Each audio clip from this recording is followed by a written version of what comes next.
Praise the lord. ఆత్మస్వరూపి అదృశ్య దేవుడైన త్రియేక దేవుని నామములో మీ అందరి మీద ఆత్మ కుమ్మరింపు జరుగునుగాక.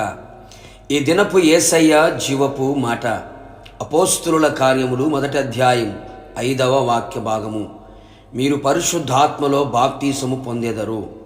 అనుదినము ఆత్మతో నింపబడి ఆత్మలో ఆనందించుచు ఆత్మచేత నడిపించబడి బలపరచబడుచు ఆత్మీయాత్రలో ముందు కొనసాగుచున్న నా దేవుని ప్రియ దైవ జనాంగమా, పునరుత్థానుడైన క్రీస్తు శిష్యులతో చెప్పిన చక్కని మాట, మీరు పరిశుద్ధాత్మలో బాప్తీసము పొందెదరు. ప్రస్తుతపు దినములలో అనేక మంది మారు మనస్సు పొంది పాప క్షమాపణ నిమిత్తమై నీటి బాప్తీసం పొందుచున్నారు. ఇంతటితోనే ఆగిపోవుచున్నారు. పరిశుద్ధాత్మ బాప్తీసము పొందవలెను. నీటి మూలముగాను ఆత్మ మూలముగాను జన్మించవలెను. అప్పుడే దేవుని రాజ్యములో ప్రవేశించుదురని లేఖనము ఘోషిస్తూ ఉన్న నగ్న సత్యం. నా దేవుని ప్రియులారా, ఇంకా పరిశుద్ధాత్మ బాప్తీసం పొందక ఉన్నావా? ఆలస్యము చేయుకు. శిష్యుల వలె ఏక మనస్సుతో ఎడతెగక ప్రార్థించుము. నిశ్చయముగా పరిశుద్ధాత్మతో అగ్నితోనూ బాప్తీసం పొందెదవు. పరలోక రాజ్యములోనికి ప్రవేశించెదవు. పరిశుద్ధాత్మ తండ్రి యొక్క వాగ్దానమునై ఉన్నది కనుక కనిపెట్టి ప్రార్థించదము. అనేక మంది పరిశుద్ధాత్మ పెంతెకోస్తు వాళ్లకు సంబంధించినది అని చెప్పుకుంటూ తిరిగే వాళ్ళు అనేకులు ఉన్నారు. ఇంకా రకరకాలుగా బోధించుచూ ఉన్నారు. లేఖనములను సరిగా అర్థము చేసుకొనక తప్పుడు బోధలు నడిచేవాళ్ళు ఉన్నారు, నడిపించేవారు కలరు. మనము అలాగున ఉండక లేఖనములను విశ్వసించి ప్రార్థించి ఎదురు చూచెదము. విశ్వసించు వారి కడుపుల నుండి జీవజల నదులు ప్రవహించును అని వ్రాయబడి ఉన్నది కదా. అడుగు ప్రతివానికి ఆత్మ అనుగ్రహించును. ఈ కృపాకాలములలో అంత్యదినములలో మనుషులందరి మీద నా ఆత్మను కుమ్మరించెదను అని వాగ్దానం ఇవ్వబడి ఉన్నది. వాగ్దానము ప్రతిఫలము కొరకు ప్రభు సన్నిధిలో ప్రార్థించెదము. ఆత్మలో బాప్తీసం పొందెదము.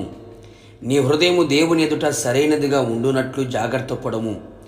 ఆత్మలో పాలు పొందునట్లు, ఆత్మలో బాప్తీసం పొందునట్లు మన హృదయము పరిశుద్ధమైనదై ఉండవలెను. దేవునికి విరోధమైన దుష్టత్వము, దుర్మార్గత, చేదైన పైత్యము లేని వారమై క్రీస్తు రక్తము వాక్యముతో కడగబడిన వారమై ఉండెదము. అప్పుడు ఆత్మ బాప్తీసం నీలో జరుగును. నా ప్రియ దైవ జనాంగమా, ఈ కడవరి దినములలో మరింతగా ఆత్మను గూర్చిన ఆసక్తి గలవారమై ఉండెదము. ఆత్మ బాప్తిస్మము ద్వారానే మనలో రూపాంతరపు కార్యం ఆరంభమగును. ఆయన సారూప్యము, ఆయన పోలికలోకి మార్చబడెదము. ఈ దీన శరీరం మహిమగల శరీరముగా, ఈ మర్త్యమైపోయే శరీరం అమర్త్యమైన శరీరముగా, క్షయమైపోయే శరీరం అక్షయమైన శరీరముగా మారును. ప్రభు ఎదుట మనము నిలబడి ఆయన ఎదుట ఆయన రాకడలో నిలిచి ఉండేదము. ప్రభు రాకడలో కనబడేదము. ప్రార్థన.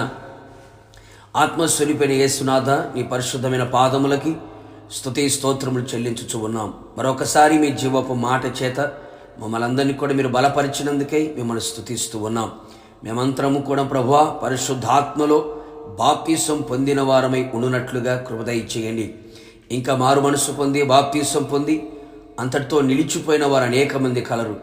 అట్టి వారందరి మీద కూడా ప్రభువా పరిశుద్ధాత్మను గురించిన ఆసక్తిని, అలాగే పరిశుద్ధాత్మను గూర్చిన విశ్వాసమును వారిలో కలుగు చేసి మనుషులందరి మీద మీ ఆత్మను కుమ్మరించదని మీరు వాగ్దానం చేసి ఉండగా ఏక మనసుతో ఎడతెగక ప్రార్థించి విశ్వాసముతో విధేయత కలిగిన వారమై ఈ సన్నిధిలో ప్రభువా సరైన హృదయము కలిగి పరిశుద్ధపరచబడిన వారమై కనబడినట్లుగా కృప దయచేసి మీ పరిశుద్ధాత్మతో నిండుగా నింపబడినట్లుగా ఆత్మచేత మీ పోలిక సారూప్యము నడిపించబడి మీరు అక్కడికి సిద్ధపడినట్లుగా కృప నిండుగా దయచేసి మహిమ పొందమని యేసు నామములో అడిగి పొందుకొని ఉన్నాము తండ్రి, ఆమేన్. నిశ్చయముగా మీరుని మీ కుటుంబ సభ్యులందరూ పరిశుద్ధాత్మలో బాప్తీసం పొందుదురుగాక. God bless you.